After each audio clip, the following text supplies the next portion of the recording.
कलयुग में भी क्यों नहीं टूटा राम सेतु।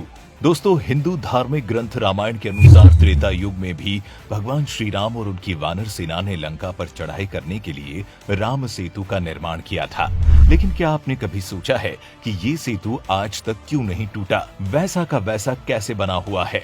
बता दें, जिस राम सेतु का निर्माण वानरों और भालुओं ने श्री राम के कहने पर किया था, बाद में उसी सेतु को श्री राम ने खुद ही तोड़ दिया था। दरअसल इससे जुड़ी कथा का वर्णन पद्म पुराण के सृष्टि खंड में मिलता है। वाल्मीकि रामायण के अनुसार रावण के वध के बाद श्री राम, माता सीता और लक्ष्मण अयोध्या लौट गए। अयोध्या का राजा बनने के बाद एक दिन भगवान राम को विभीषण का विचार आता है और वो उनसे मिलने के लिए लंका जाने पर विचार करते हैं। लक्ष्मण को अयोध्या की कमान सौंपकर श्री राम और भरत लंका जाने के लिए तैयार हो गए। लंका जाते वक्त भगवान श्री राम किष्किंधा नगरी में थोड़ी देर ठहरकर सुग्रीव और अन्य वानरों से मिले।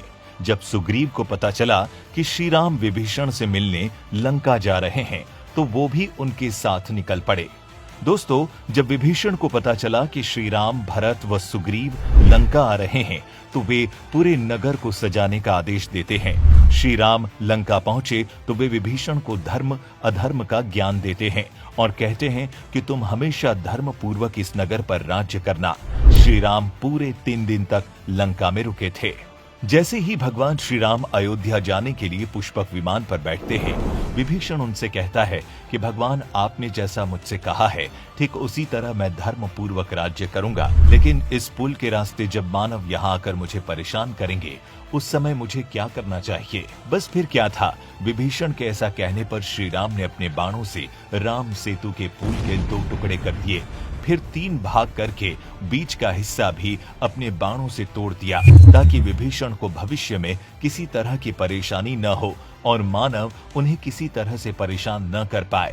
दूसरों की इतनी फिक्र करने के कारण ही तो उन्हें मर्यादा पुरुषोत्तम कहा जाता है। दोस्तों, वैज्ञानिकों का मानना है कि नल और नील शायद जानते थे कि कौन सा पत्थर किस प्रकार से रखने से पानी में डूबेगा नहीं और दूसरे पत्थरों का सहारा भी बनेगा। राम सेतु पुल को बनाने के लिए जिन पत्थरों का इस्तेमाल किया गया था, उन्हें प्यूमाइस स्टोन कहा जाता है।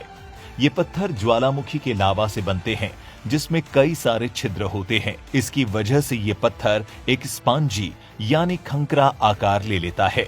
इनका वजन भी सामान्य पत्थरों से काफी कम होता है और छिद्रों में हवा भरी रहती है। यही कारण है कि ये पत्थर पानी में जल्दी डूबता नहीं है, क्योंकि हवा इसे ऊपर ही रखती है। वहीं राम सेतु की विशेषताओं के बारे में बात की जाए तो इसकी लंबाई 100 योजन बताई जाती है, जबकि इसकी चौड़ाई 10 योजन है। वहीं नासा ने राम सेतु की कुल लंबाई 48 किलोमीटर बताई। नासा के अनुसार ये पट्टी नुमा दिखाई पड़ता है। नासा, इसरो, IIT जैसे कई संस्थानों ने ये तो पता लगा लिया है कि ये पत्थर प्यूबिक मटेरियल से बना है। इस रिसर्च में आगे और भी शोध किया जाएगा। ये जानने का प्रयास किया जाएगा कि इस पत्थर का स्ट्रक्चर क्या है और उसमें कितना वजन झेलने की क्षमता है।